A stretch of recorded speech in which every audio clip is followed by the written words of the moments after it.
అలాగే ఆ సందర్భంగా అమరులైనటువంటి పోలీసు అమరవీరులకి గుర్తుంచుకుంటూ వారిని స్మరించుకుంటూ ప్రతి సంవత్సరం ఈ కార్యక్రమం చేయడం జరిగింది.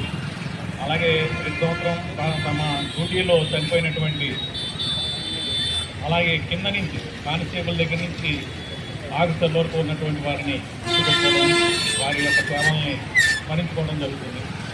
ఈ రోజున మన పెద్దలందరూ కూడా చెప్పడం జరిగింది, పోలీసు అంటే ఒక భద్రత. పోలీసు వ్యవస్థ లేకపోతే సమాజంలో ఎలాంటి నేరాలు జరుగుతాయో మనం ఊహించుకోలేము. పోలీసుగా ఉండి వారి యొక్క డ్యూటీని సక్రమంగా చేస్తే ఎలాంటి నేరాలు జరగకుండా ప్రజలు శాంతియుతంగా తమ ఇళ్లలో శాంతియుతంగా నివసించడానికి అవకాశం ఉంటుంది. మరి పెద్దలు చెప్పినట్టు 24 hours ఉద్యోగం చేసేటువంటి వ్యవస్థ పోలీస్ వ్యవస్థ.